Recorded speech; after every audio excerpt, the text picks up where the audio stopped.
Монголын газар зохион байгуулагчдын холбоо үзүүлж байна. Газрын засаглалын үнэлгээ. Landex.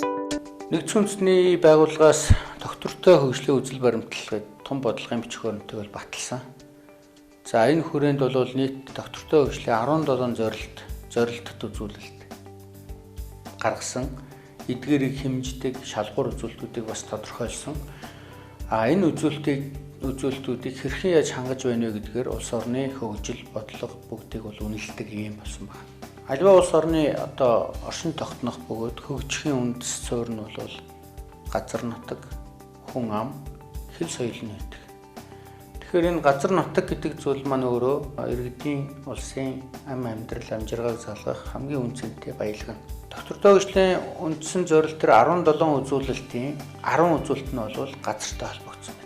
Энэ бүгдээс дүгнээд үзэх юм бол газар маань өөрөө ямар чухал юм бэ гэдэг маань эндээс тодорхойлогдож харагдана. За энэ судалгааг бол 2019 оны 5 сарын 28-нд олон улсын газрын эвслээс Монгол улс зохион байгуулсан Landex гэж англиар ярьдаг Land Governance Index гэдэг энэ арга хэрэгслийг хэрэгжүүлэх арга зүй ер нь ямар зарчим баримтлагын ямар улс орнууд хэрэгжүүлсэн гэдэг л сургалт болсон.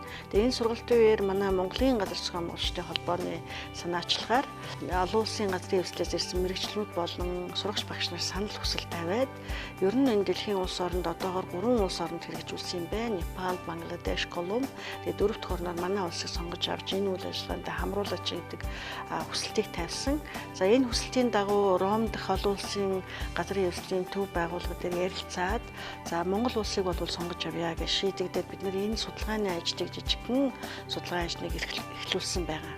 За энэ судалгааны ажлын үндсэн гол зорилго нь бол ерөөсөө энэ байгалийн баялаг газрыг тэгш яг зөв менежменттэй хийхин тулд газрын засаглал нь ямар байгаа гэдэг юмыг л гол анхаарч авч үзсэн байгаа.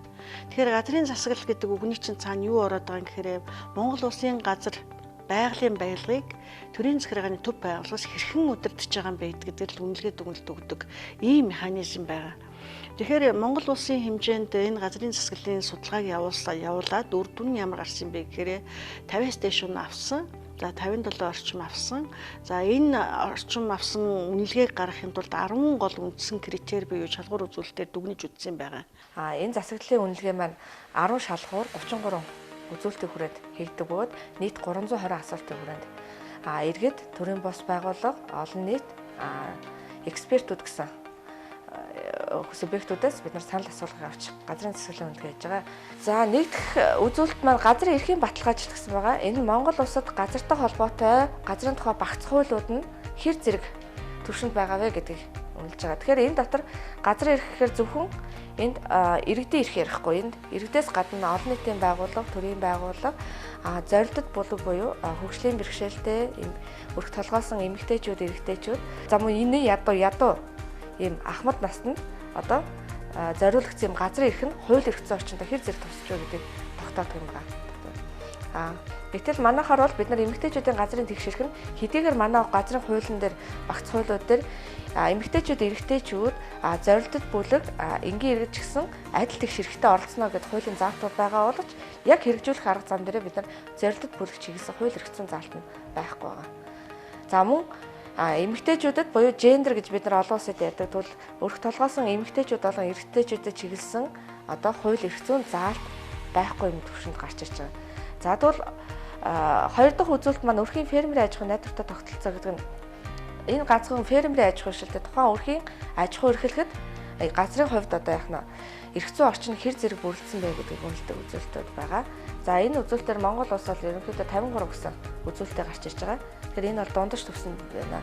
Хэдийгээр бид нар Монгол улсын иргэн ч гэсэн аж ахуйн зорилтоор бид нар газар авах эрх нь чөлөөтэй, нээлттэй, эрх тэгш харагдаж байгаа боловч хэрэгжүүлэх арга зам нь дутмаг байна гэж гарч ирж байгаа. За 3 дахь үзүүлэлт болох зүйн ёсны эрхийн элбэрийн систем гэдэг маань бидэрт Монгол улсад хуулиар зөвшөөрөгдсөн газар эзэмших, өмчлөх, ашиглах гэдэг харилцаа байгаа боловч биднэрт хуульчлагдаагүй юм газрын албан бус эрхүүд маш их байдаг. Ялангуяа хөдөө орон нутаг.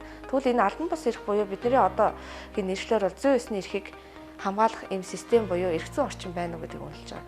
За энэ судалгааны үр дүнд бол 41 оноо гарч ирсэн. Энэ бол дунджаас доогоор буюу бага түвшинд байна гэсэн үнэлгээтэй гарч ирж байгаа.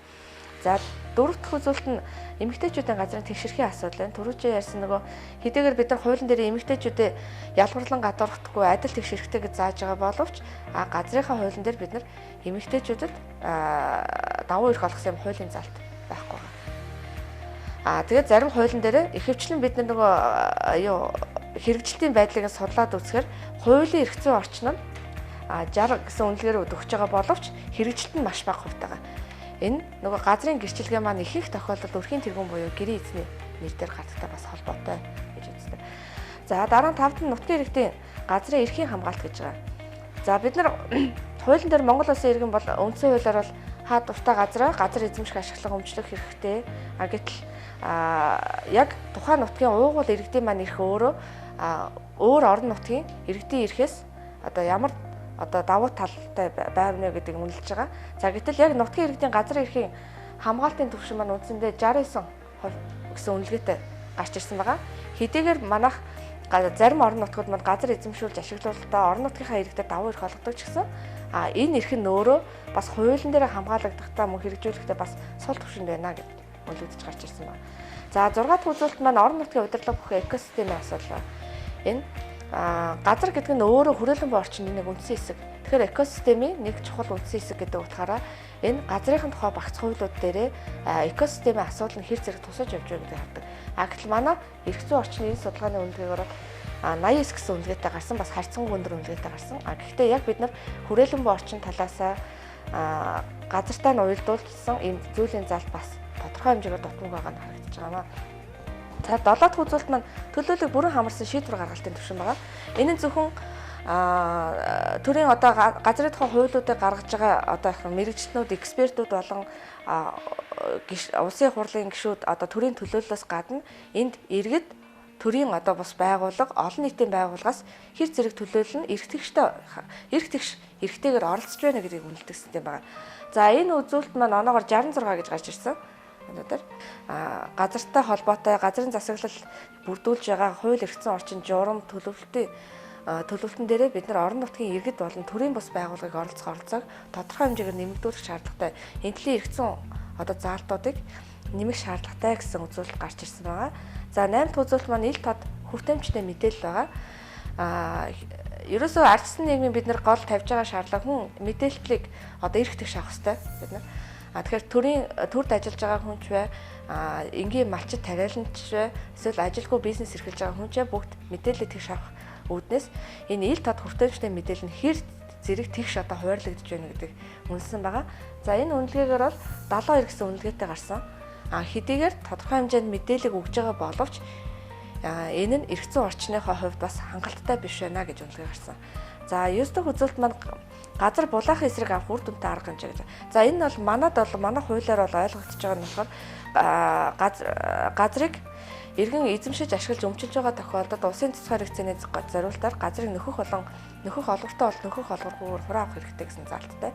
Тэгвэл энэ заалтын хүрээ дахин төлөвлөлт дахин төлөвлөлтийн асуудлууд ч бай, эсвэл замын сүлжээ дэд утсын шугам сүлжээ тавихтай холбоотой, эсвэл уул уурхаан зориултаар малчны бэлчээрийн газрыг авж байгаа тохиолдолд эдгээр хүмүүсийн эрхийг хамгаалсан, газрын эрхийг хамгаалсан юм сайн үр дүнтэй арга хэмжээ байна уу гэдгийг үнэлж байгаа. За энэ үнэлгээ манай орны хувьд бол 50 гэсэн оноотой гарч ирсэн байгаа. Тэгэхээр энэ нь магадгүй нөгөө уул уурхаан бэлчээрийн асуудал дээр бид нар маш бага үнэлгээ аваад илүү нөгөө гэр хорооллын дахин төлөвлөлтийн асуудал дээр илүү өндөр үнэлгээ авснараа дундажлагтаад энэ маань дундаж төвшөнд буюу энэ цаашид бид нар эрх зүйн орчноо сайжруулах хэрэгтэй, мөн хэрэгжүүлэлтээ дэвшлүүлэх хэрэгтэй, мөн иргэдэд энэ үзүүлж байгаа нөлөөлөл нь сайжрах хэрэгтэй гэсэн үнэлгээ гарч ирсэн. За сүүлчийн үзүүлэлт болох 10 дахь үзүүлэлт маань газар эрхийг хамгаалагчдын хамгаалт гэсэн сэдэв байна. За манад яг Монгол улсад газар эрхийг хамгаалдаг яг ийм албан ёсны байцаагч гэдэг юм албан ёсны ийм төрийн албан агчтай байхгүй. Гэтэ бид нар газар эрхийг хамгаалагчдыг бол байгаль орчинтой нь уялдуулж авсан байгаа.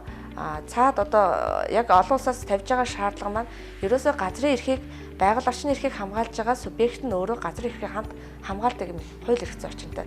Энэ утгаараа бид нар байгаль орчны эрхийг хамгаалж байгаа хамгаалагчдын өөрсдийнх нь хувь хүнийх нь хувьд хамгаалтын түвшин хэр зэрэг төвшөнд байгаа вэ гэдгийг үнэлж байгаа. Тэгвэл эдгээр хүмүүсийн маань хамгаалагчдын төвшин маань 70 гэсэн хууль эрх зүйн хувьд 70 гэсэн үнэлгээтэй гарсан боловч хэрэгжүүлэх арга зам нь 27 гэсэн оноо авсан байна. Тэгэхээр энэ нь хууль эрх зүй дээрээ тодорхой хэмжээгээр эрхийг нь хамгаалжсан заалтууд байгаа хэдиж хэрэгжүүлэхдээ энэ бараг байхгүй гэсэн. Нийтдээ аваад үзэх юм бол өнгөрсөн жилийн судалгаагаар бол Монгол улс бол газрын засаглалын үнэлгээгээр бол 57 гэсэн оноотой гарч ижээ. Энэ бол газрын засаглалын үнэлгээ зайлшгүй сайжруулах, эрх зүйн орчноо нэмэгдүүлэх, хэрэгжүүлэх арга замаа тодорхой болгох, иргэдэд үзүүлж байгаа нөлөөллүүдийг нэмэгдүүлэх ийм зайлшгүй шаардлага байгааг бид харуулж байгаамаа. За тэгээ энэ судалгааны ажил маань 3 үе шаттай буюу эхний жил нь бол 2019-оос 2020 онд үндсэн ерөөсөө энэ Монгол улсын газрын засаглалыг хүмүүс юу гэж дүгнэж байгаа юм бэ гэдэг дээр бид нэр судалгааг аваад одоо энэ вебсайтн дээр та нар ороод авах юм бол Landex гэдэг LANDEX гэдэг энэ үгийг одоо Google дээр оруулаад үзэхээр аяндаа гараад ирнэ. Тэн дотор нь Монгол улсыг ингээд харахаар Монголын үнэлгээ хэд байгаа, ямар критерий нь хэдэн оноо авсан гэдгийг наривчлаа харж болно. За тэгээ энийг бол хийн чин одоо мэдээллийг өгч болно. Монгол улсын аль ч иргэн хинэн ч гэсэн мэрэгчдийн бус хүмүүс ороод өөрийнхөө үнэлгээг дүгнээд ер нь хууль эрх зүйн орчин юм байгаа, хүн төвтэй газрын засаглал ямар явж байгаа, ер нь одоо тэр фармыг зөв хэрэгжүүлж байгаа мó гэдэг ч юм ингээд тэр критерийг ингээд үнэлгээ өгж болох ийм одоо нээлттэй маш их юм транспарент гэж ярьдаг те манайхан бол шилэн гэдэг үгээр хэлээд байдаг ийм одоо түүл байгаа.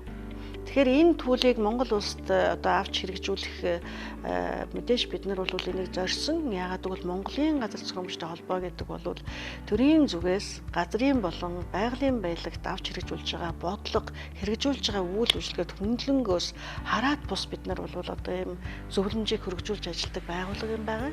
За тэгээ энэ манай байгууллага бол сүүлийн үед бол олон улсын хамтын ажиллагаагаар нэлээд хөргөжүүлж байгаа. Энэний нэг жишээ нь бол энэ олон улсын газрын явцад гэж нэрлэдэг байгаа ILC гэж нэрлэдэг байгаа энэ байгууллагатай бид нар гишүүн байгууллага болоод хамтын ажиллагаагаа өрнүүлээ 5-6 жил өнгөрч байна. За тэгээд энэ байгууллагатай хамтарч ажилласан үйл ажиллагаанд зөвхөн нэг чиглэлийн энэ Landex буюу газрын засаглалын мониторингийн индексийг тогтоох гэдэг энэ ажил юм байгаа. За ер нь бол энэ газрын засаглалын үнэлгээний индексийг хийснээрээ манай улсад биднэрт ер нь ямар хэрэгтэй юм бэ гэхээр ерөөсөө энэ одоо газар буюу байгалийн нөөцийн энэ менежментийг зохион байгуулад байгаа төрийн захиргааны төв байгууллагууд түүний хэрэгжүүлэгч агентлагуудын үйл ажиллагааг ерөнхийдөө дүгнээд байгаа бас нэг талаас мэдээж эрэг бодлого, хууль, дүрм ер нь ямар түвшинд хэрэгжээд байгаа гэдэг нь бас гарч иж байгаа. Гэхдээ цаагаараа бол ер нь бол энэ төрийн захиргааны төв байгууллагууд